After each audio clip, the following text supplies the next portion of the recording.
Que le nom du Seigneur soit loué. C'est vrai, nous le louons car sa miséricorde dure toujours. Ce que nous sommes, c'est l'expression de la grâce de Dieu. Nous dormons, nous nous réveillons. Nous faisons des voyages, nous retournons. Nous sortons les matins, nous rentrons les soirs. C'est la grâce de Dieu sur nous. Et pour cela, nous ne pouvons pas manquer quelque chose pour laquelle remercier le Seigneur. Que notre Dieu soit loué. Nous nous levons sans plus tarder pour gagner le temps. Et nous prenons l'évangile de Matthieu. L'évangile selon Matthieu. Chapitre 4. Nous commençons à partir du verset 1er et nous nous arrêtons au verset 11. Matthieu chapitre 4, du verset 1er au verset 11e. Alors Jésus fut emmené par l'Esprit dans le désert pour être tenté par le diable. Après avoir jeûné 40 jours et 40 nuits,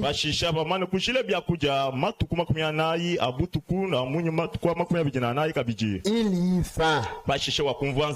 Le tentateur s'était approché et lui dit: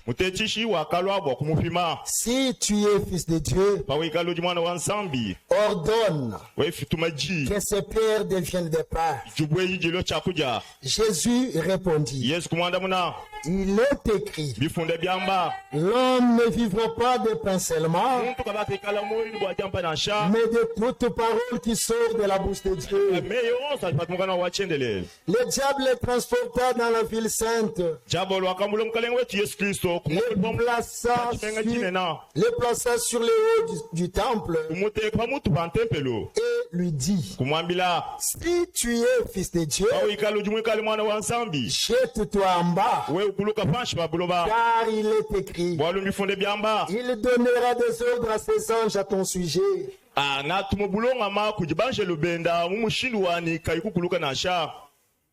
Il donnera des ordres à ses anges à ton sujet. Et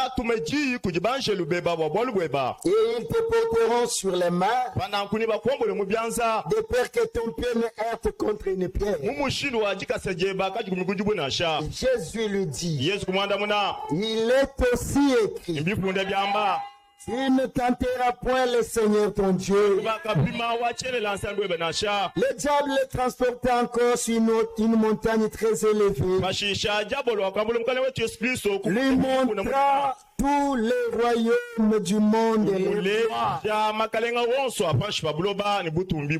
lui dit: je te donnerai toutes ces choses si tu te prosternes et m'adores. Jésus lui dit: retire-toi, Satan, car il est écrit, tu adoreras le Seigneur ton Dieu et puis le serviras lui seul. Alors le diable les laissa. Et voici des anges vinrent auprès de Jésus et les servaient. Prions le Seigneur. Bien-aimé Père Céleste, toi le Dieu de toute grâce, toi le donateur de tout don excellent, toi l'auteur de la vie éternelle, toi le créateur des cieux et la terre, nous voici ce soir devant toi. Nous avons besoin de toi. Viens nous parler, viens nous réconforter, viens nous guérir, viens nous rassurer. s'assurer que tu es avec nous. Donne-nous tout ce qu'il faut.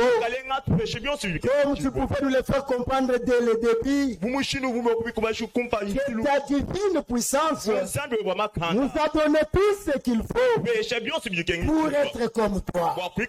Seigneur, aide-nous au moyen de ta parole. Que chacun de nous puisse trouver auprès de toi la grâce d'être fortifié, d'être ramené à la raison et d'avoir la nature qui convient.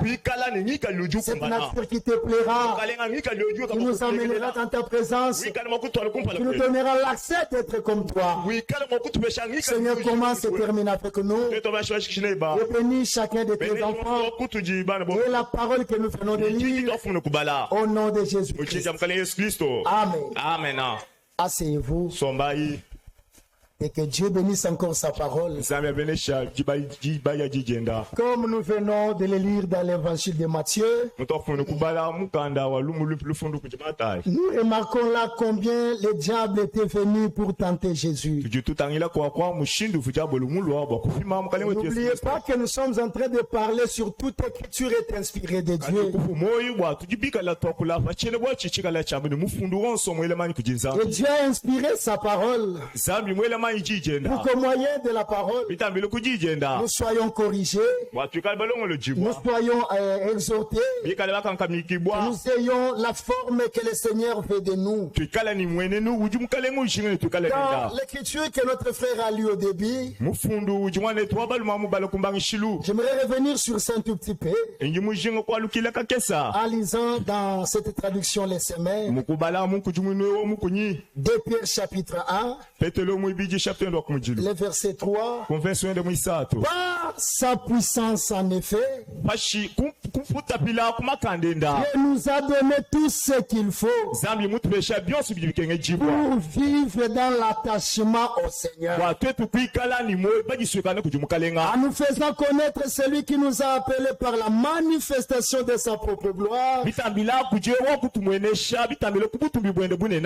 l'intervention de sa force. Ainsi, nous bénéficions des dons infiniment précieux que Dieu nous a promis.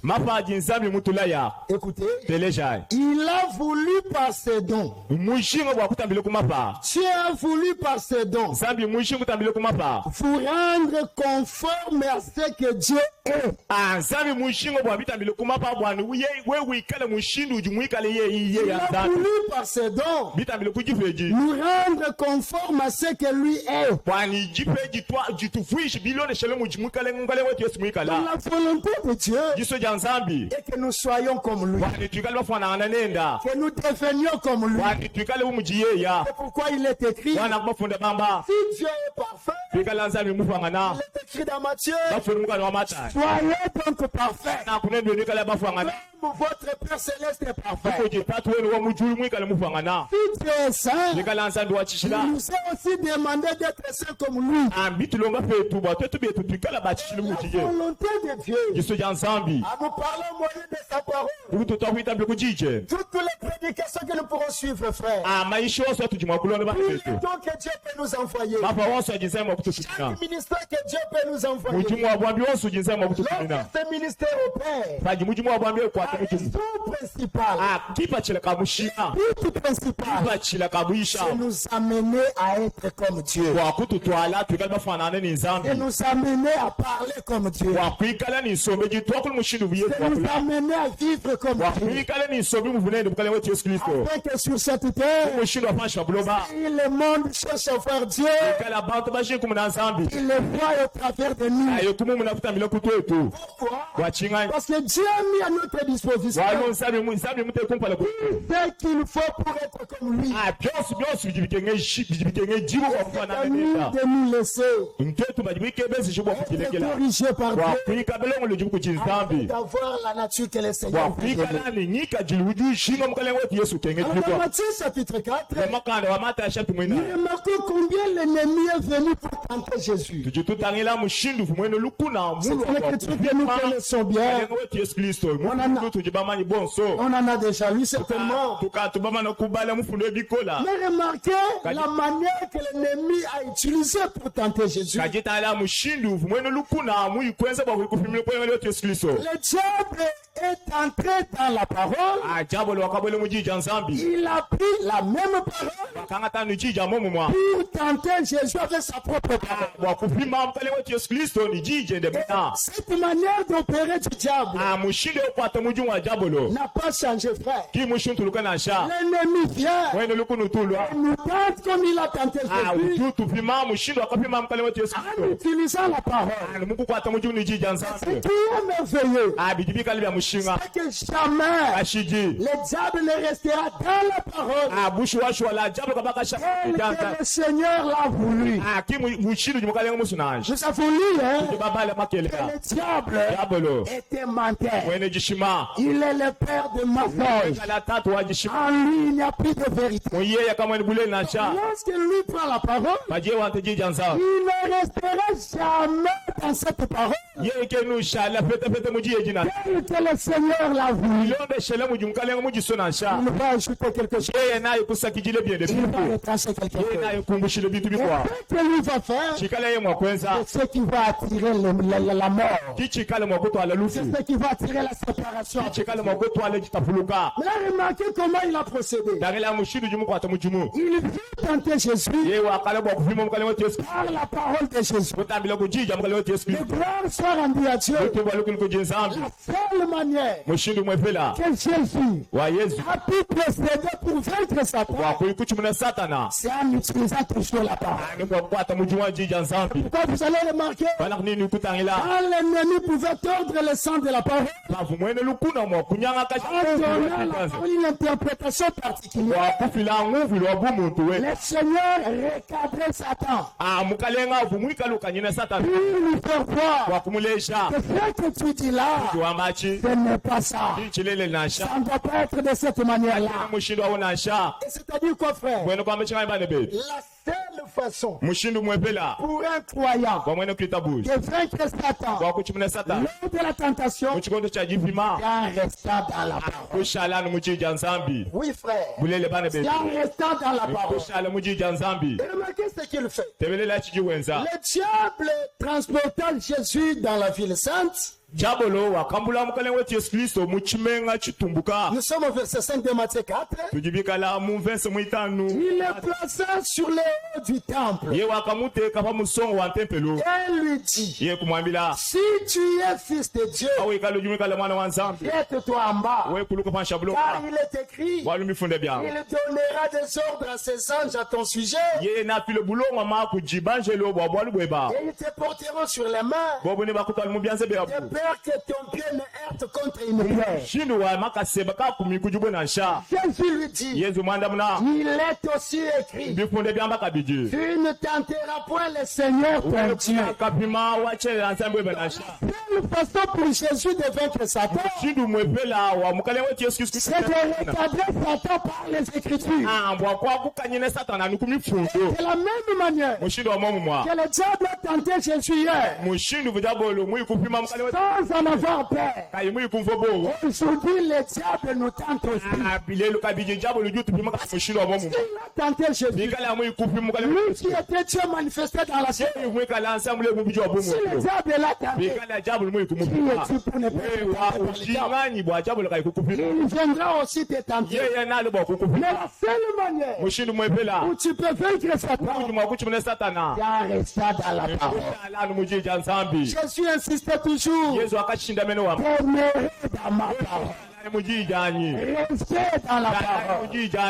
Restez avec la parole. C'est la seule manière que vous pourrez vaincre Satan. Le frère Branham a prêché une prédication intitulée Les conflits entre Dieu et Satan. Les conflits entre Dieu et Satan. Au paragraphe 60, il dit ceci.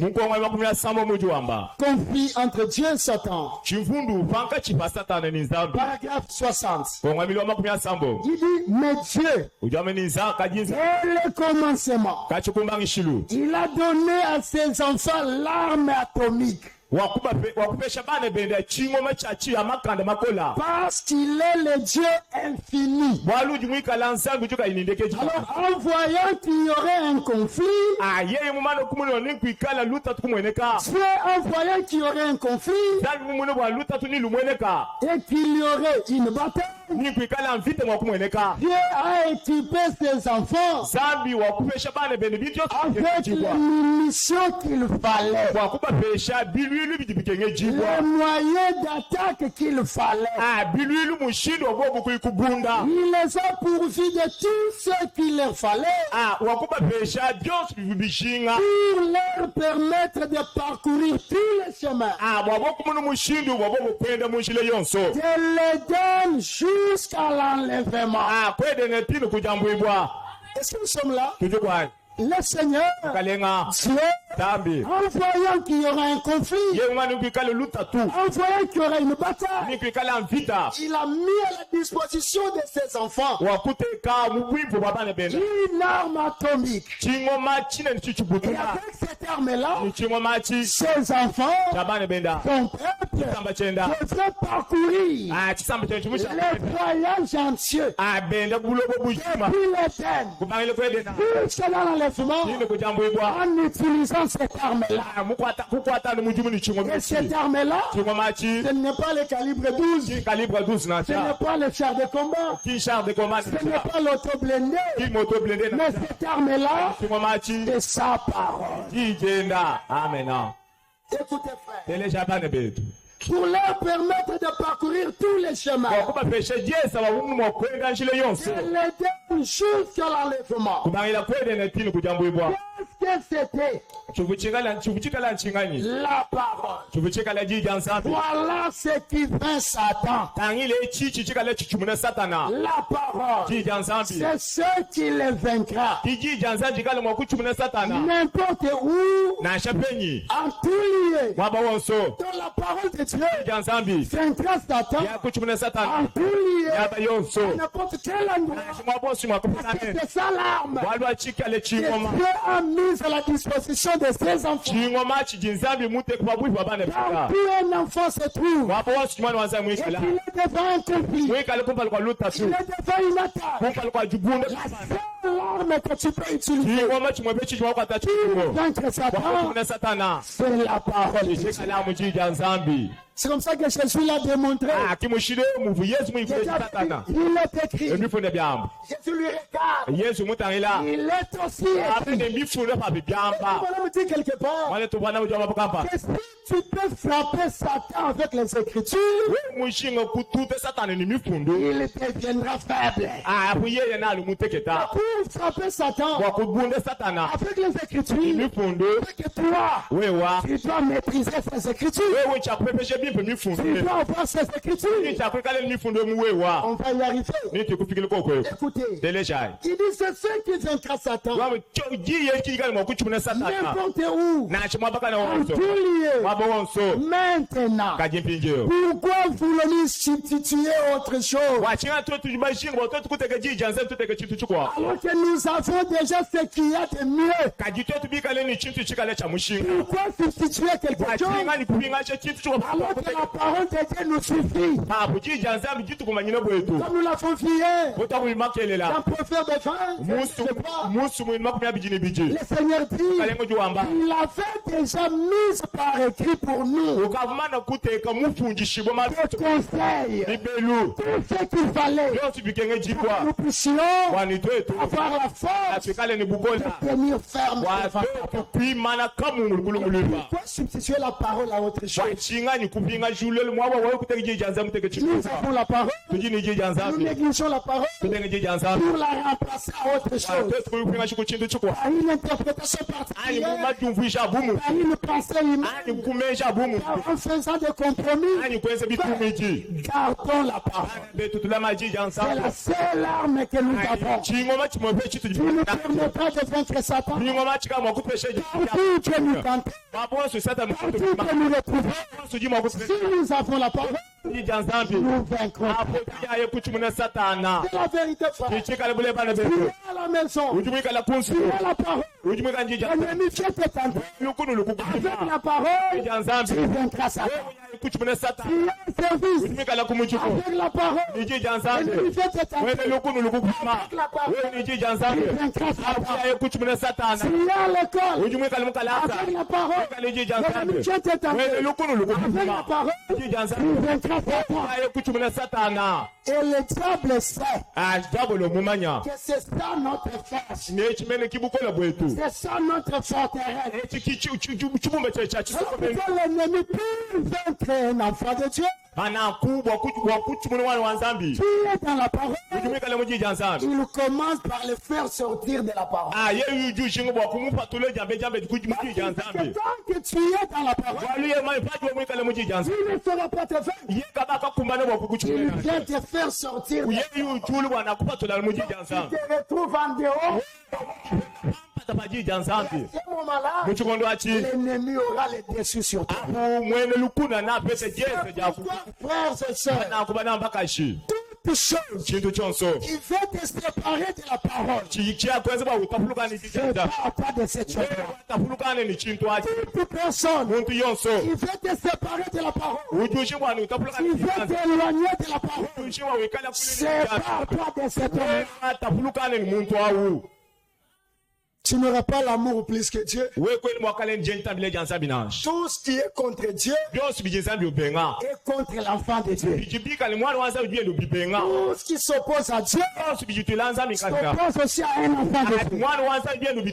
Tout Dieu condamne une chose, nous aussi nous condamnons cela.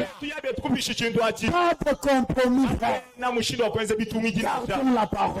C'est la seule force, la seule arme que Dieu a mise à notre disposition. Poursuivons la lecture.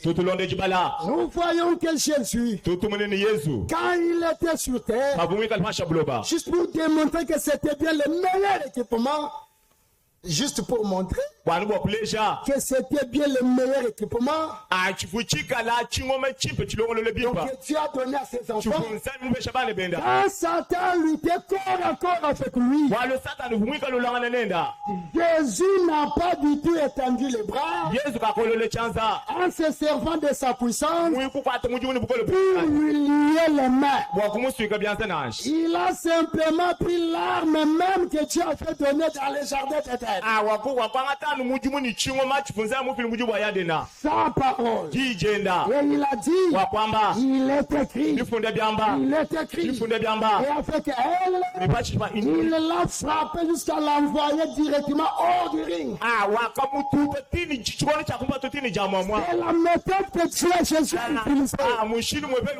Il n'a pas changé de technique. Il n'a pas pris une autre arme. Dans le jardin d'Éden, c'est la parole qui a été donnée. Et quand Satan tentait Jésus, il n'a pas pris sa puissance. Il a Satan pour le frapper. Il a pris la même arme. Il a fait donner ses enfants. Il a servi de cette arme. Et avec cette arme-là, il a frappé Satan jusqu'à le faire sortir. Regardez ce qu'il en est. Cela n'est pas réservé exclusivement à une ou deux personnes dans une église. Dans cette arme-là, la parole n'est pas seulement réservée À 2 ou 3 personnes dans l'église. Donnons la parole.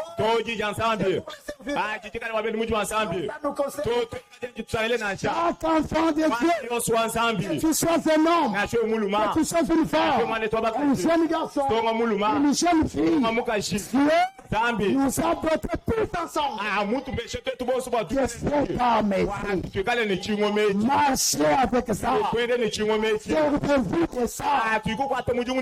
Vous vaincrez Satan. Vous le vaincrez certainement. Que Jésus l'a vaincu. Avec cette arme ici, tout homme, toute femme, qui se servira de cette arme ici, quand il peut se retrouver, il vaincra Satan. Voilà la nécessité. Voilà l'importance d'avoir la parole. La parole. De garder la parole. D'aimer la parole. C'est ça notre force. Si quelqu'un veut t'arracher la Bible, toi qui es un chrétien, un soldat chrétien, quelqu'un vient t'arracher la Bible, c'est qu'il ne t'aime pas. Il veut te désarmer pour bien te tuer. Parce que c'est la parole de Dieu qui est notre force. On ne le dira jamais à ses frères. C'est la parole qui est notre force. L'homme de Dieu continue de dire, c'est pour chacun de nous. C'est pour chacun de nous. Chaque croyant a le droit de se servir de la parole pour combattre l'ennemi partout où il les rencontre. Chaque croyant a le droit de se servir de la parole pour combattre l'ennemi partout où il les rencontre. Partout vous rencontrez l'ennemi, c'est ce que vous devez utiliser. C'est la parole. Jésus l'a prouvé quand il est venu. Il a donc équipé ses enfants avec la parole pour les protéger contre l'ennemi. Quand c'est la guerre totale, qu'il y a des combats et qu'on se met en ordre de bataille, alors il n'y a qu'une seule chose qu'un vrai soldat peut utiliser. Un vrai soldat chrétien, l'ainsi dit le Seigneur. Alléluia. C'est l'ainsi dit le Seigneur. Et nous restons attachés à ça. Nous le verrons Dieu aidant. Vous savez, la Bible dit que Dieu qui a fait la promesse, il est fidèle. Il est fidèle. Et si Dieu nous a fait voir que notre force est dans la parole, il est fidèle à sa parole. Nous gardons la parole et nous aurons la force. Mais comme j'ai fait de le dire, sa chance est là. Sachant que notre force est dans la parole, il le fait nous faire sortir de la parole. Nous amenant des interprétations, nous amenant des compromis, nous amenant des choses contraires à la parole, nous amenant des réflexions humaines, nous amenant des bonnes intentions. Bien-aimés frères, tout ce qui est contraire à la parole, c'est un amalécite. Et un amalécite, si petit qu'il soit, l'ordre a été donné de le tuer.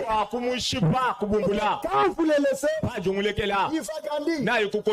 Quand il va grandir, il va polluer tous les cas. Nous devons condamner le péché sous toutes ses formes. C'est un petit moment. Il n'y a pas de grand péché. Il n'y a pas de petit péché. Le salaire du péché, c'est la mort. Tout ce qui est contraire à la parole, nous condamnons cela. Ce que Dieu condamne, nous aussi nous condamnons ça.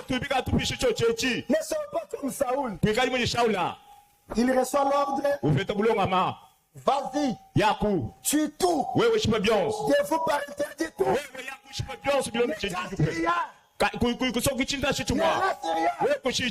Quand lui est allé, il a désobéi alors. Il a tué, il a préservé les rois. Tous les béquilles pour dire, ça on a gardé. Tu as besoin de ça. Il a été rappelé à Saoul. Saoul, tu dois comprendre que l'obéissance à la parole de Dieu vaut mieux que les sacrifices. Fais ce que Dieu t'a dit de faire. Lui-même prendra soin du reste. Écoutez frère, Dieu a toujours aimé. S'il dit quelque chose, s'il donne un ordre, nous qui écoutions cela, nous obéissions à l'ordre. Et cela va de pair avec la foi. Si Dieu te dit, passe par ici, et que tu es de l'autre côté, ne regarde pas cet obstacle.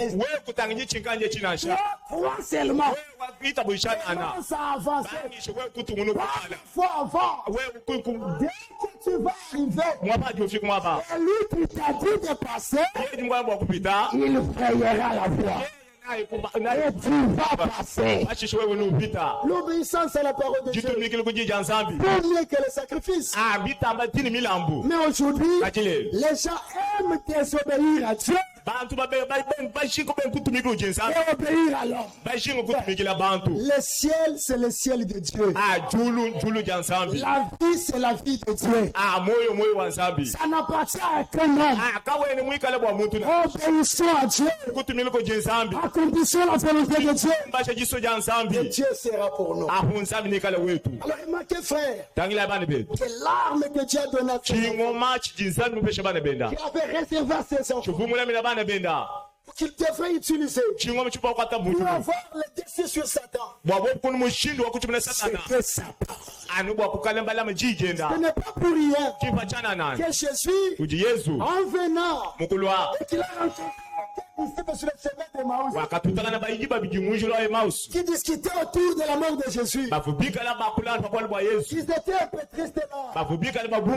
On pensait que c'est lui qui devait délivrer Israël. Maintenant il est venu et il est mort. Jésus est apparu. Remarquez ce qui s'est passé dans Luc chapitre 24. Luc chapitre 24. Quand Jésus est apparu au devant de ses disciples, écoutez ce qu'il leur avait dit. Pour gagner le temps, prenez le verset 25. Luc chapitre 24.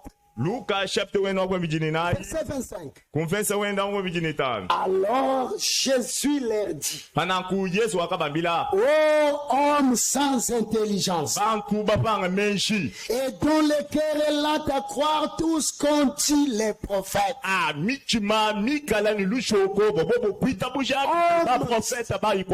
Homme sans intelligence, et dont le cœur est lent à croire tout ce qu'ont dit les prophètes. Ne fallait-il pas que le Christ souffrit ces choses et qu'il entra dans sa gloire? Écoutez verset 27. Et commençant par Moïse et par tous les prophètes, il leur expliqua dans toutes les Écritures ce qui les concernait. Vous comprenez ça? Jésus, pour faire face à ses disciples, que les prophètes ont parlé de lui, ne comprenaient pas. Ils étaient là à croire ce que le prophète avait dit. Il a commencé par Moïse pour leur faire voir. Voilà ici Moïse a parlé. Il a laissé Moïse. Il est entré dans les prophètes. Voilà Michel a parlé de moi. Esaïe a parlé de moi. Naoum a parlé de moi. Jérémie a parlé de moi. Dans toutes les Écritures, Jésus a sillonné pour faire comprendre tous ces gens ici. Aujourd'hui, frère, si vous lisez la Bible, vous ne voyez pas Jésus, vous avez mal lu. Parce que dans la Bible, partout vous allez lire, frère, vous verrez toujours Jésus. Pourquoi? Parce que la Bible ici, c'est la révélation de Jésus-Christ.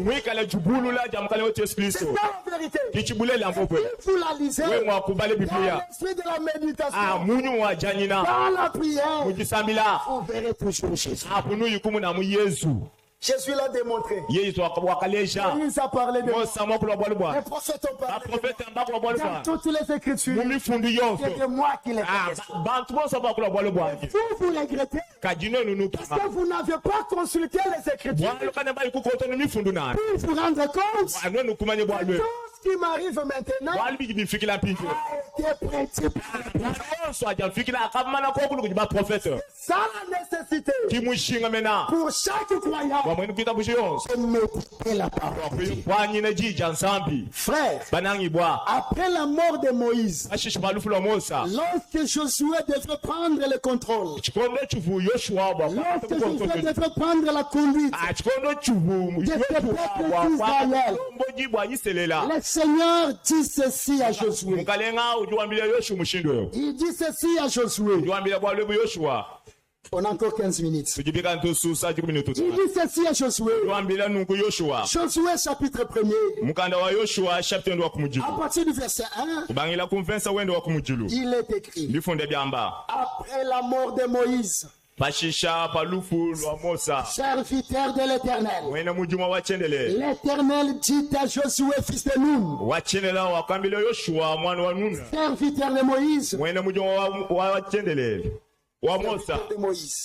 Moïse, mon serviteur, est mort. Maintenant, lève-toi. Passe ce Jourdain. Toi et tout ce peuple pour rentrer dans le pays que je donne aux enfants d'Israël. Écoutez les promesses. Tout lié que foulera la plante de votre pied, je vous les donne. Comme je l'ai dit à Moïse, vous aurez pour territoire depuis le désert et le Liban,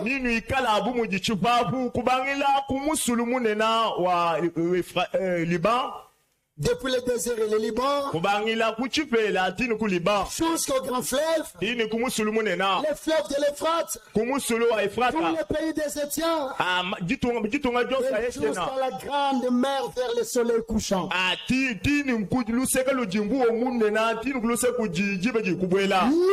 ne tiendra devant toi tant que tu vivras.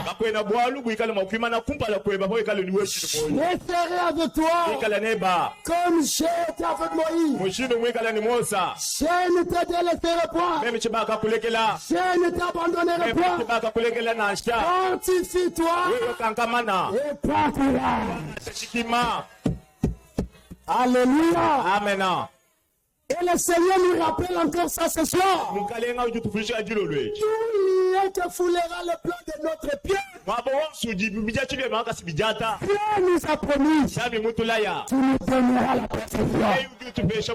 La postérité d'Abraham possédera le porte de ses ennemis. N'importe quelle porte. Lorsque tu arrives, rappelle-toi que Dieu a promis que tu posséderas les portes de tes ennemis. Si c'est la porte de maladie, tu as promis que tu porteras la porte de tes ennemis. Si c'est la porte de souffrance, tu as promis que tu porteras la porte de tes ennemis. Tu vas posséder cela. Ce qui dérange Dieu, c'est quoi? C'est que quand l'homme ne croit pas à ce que Dieu dit, et pourtant, la promesse de Dieu ne peut s'accomplir qu'à celui qui croit. Si tu ne crois pas, tu ne verras pas l'accomplissement.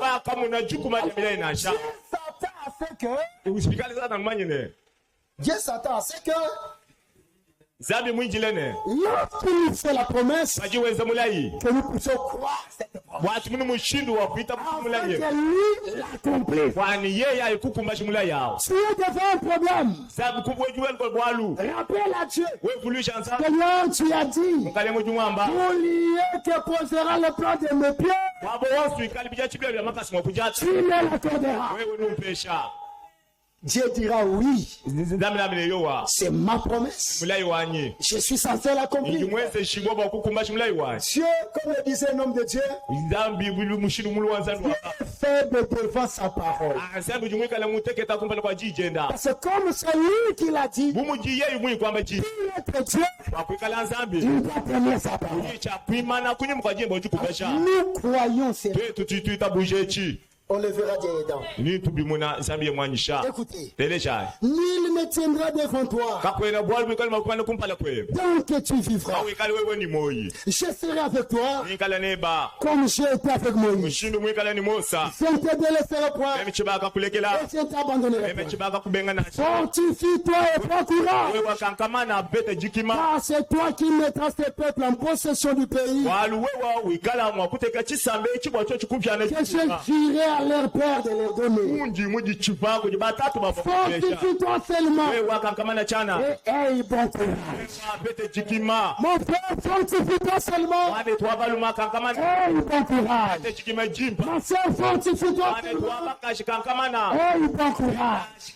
Cette histoire qui a commencé, comme ça a commencé, ça prendra fin. Fortifie-toi seulement et aie bon courage.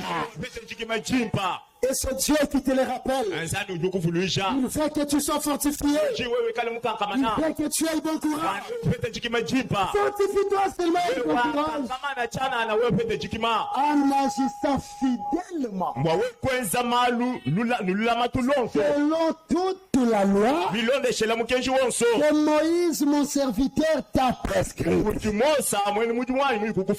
N'étant détourné ni à droite ni à gauche, afin de réussir dans tout ce que tu entreprends. N'étant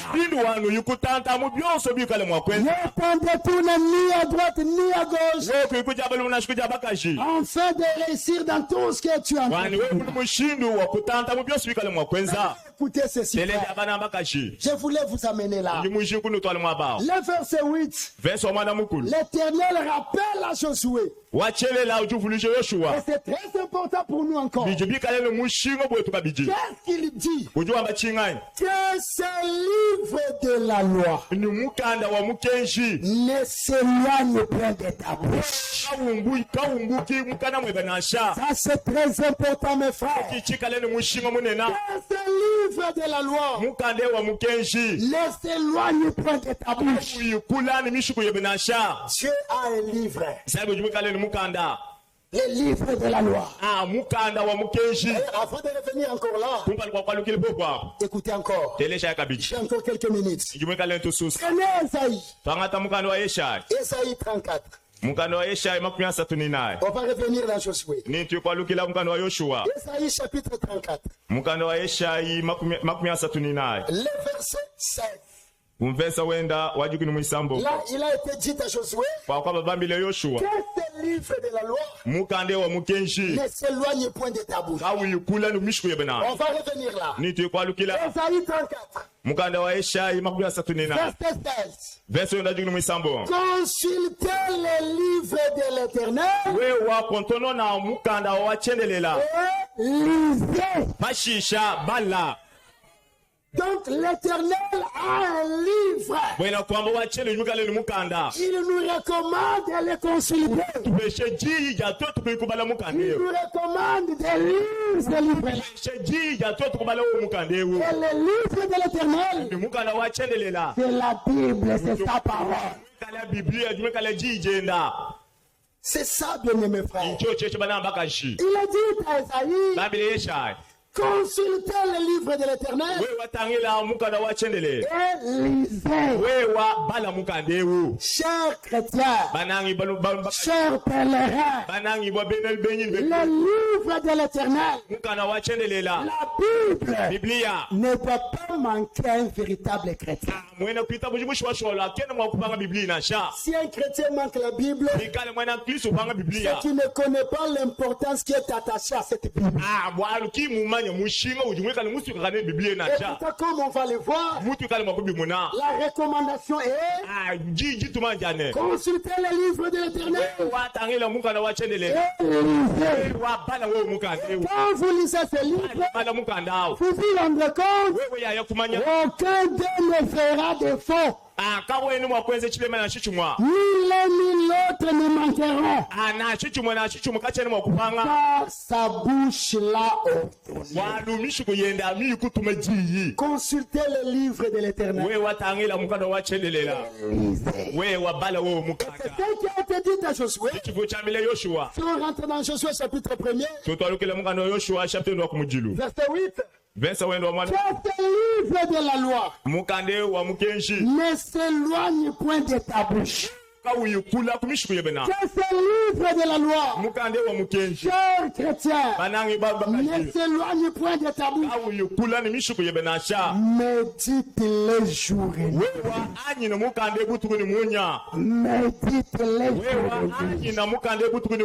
Médite-les jour et nuit.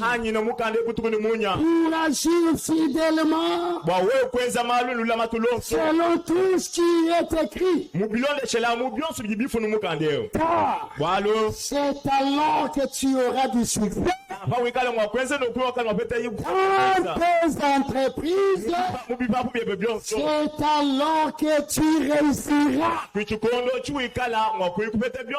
Frères et sœurs, la réussite n'est pas entre les mains de Satan. Satan est un menteur. Le secret de la réussite, ce n'est pas aller consulter les devants. Ce sont des menteurs. Le secret de la réussite n'est pas aller consulter cet oncle-là. Il est l'oncle de la famille. La réussite de la famille dépend de lui. Ici, le Seigneur nous fait remarquer. Vous voulez la réussite.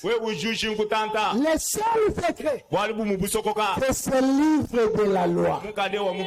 Ne s'éloigne point de ta bouche. Bien-aimés frères, les chrétiens sont devenus faibles aujourd'hui.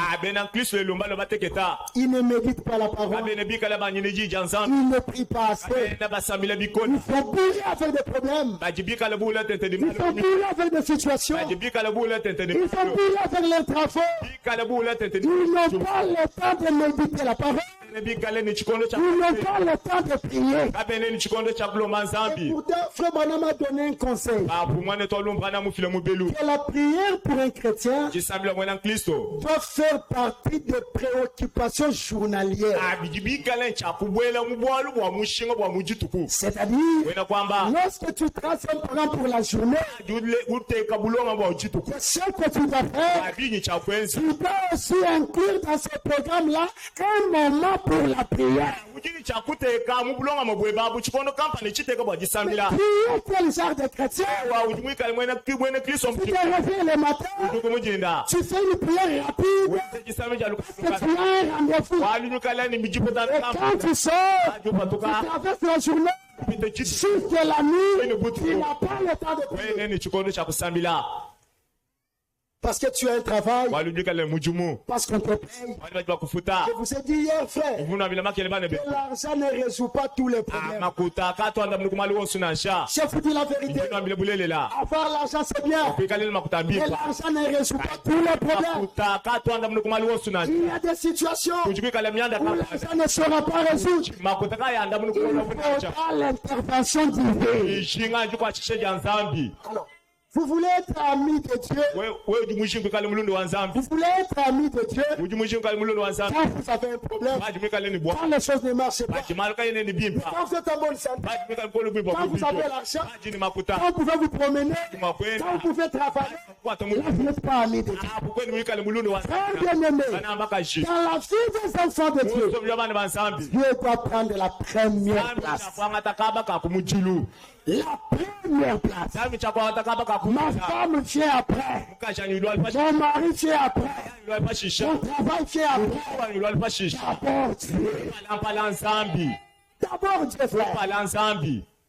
Et quiconque agit ainsi, en mettant la première position, frère, il n'échouera pas. Même si les choses semblent boiteuses, afin que Dieu on n'échoue pas. Même si les choses ne marchent pas, afin que Dieu on n'échoue pas. Qui est celui qui a marché avec Dieu a échoué. Et pourtant avec Dieu, quand je tombe, il me relève. Quand je suis malade, il me guérit. C'est pourquoi David a crié. Il dit, ma part, ô éternel. Si on peut lire cela, ça me gêne. Écoutez ce que David a dit. Lorsqu'il a compris cela, écoutez comment il a crié à l'éternel. Écoutez ce qu'il a dit à l'éternel. Il avait compris le secret. Psaume chapitre 119. Psaume 119. Le verset 57. David s'écrit, dit, ma part, ô éternel, je le dis, c'est de garder ta parole. Ma part, c'est de garder ta parole. C'est de t'adorer. C'est de te chanter. C'est de te servir. La part de Dieu, c'est de me sauver. Et il l'a fait. La part de Dieu, c'est de me bénir. La part de Dieu, c'est de me protéger. La part de Dieu, c'est de me parler. Ma part à moi, c'est de garder sa parole. C'est de le louer. C'est de le servir. C'est de l'aimer. Mais comment tu aimes ton travail plus que Dieu? Comment tu aimes ta femme plus que Dieu? Comment tu aimes ton mari plus que Dieu? Mettez Dieu à la première place. Et que le reste vienne après. Dites comme David, ma part à moi, c'est de garder ta parole. Et quand tu gardes sa parole, tu n'échoueras pas. Il est l'heure, je dois arrêter. On reviendra sur ce livre de Josué. Parce qu'il y a beaucoup de choses à parler là. Remarquez ce que Dieu a dit à Josué. D'abord, les premières consignes. Que ce livre de la loi ne s'éloigne point de ta bouche. Médite-les sur le nuit. Et quand tu médites sur le nuit, agis fidèlement selon ce qui est écrit. C'est alors que tu auras du succès dans tes entreprises. C'est alors que tu réussiras. Voilà le secret de la réussite. Ce n'est pas consulter les défunts. Ce n'est pas chercher des fétiches. Le secret de la réussite se cache dans les livres de l'Éternel. Méditez-les. Agissez fidèlement. Et le Seigneur vous bénira. Il vous bénisse ce soir. On va continuer le dimanche aidant.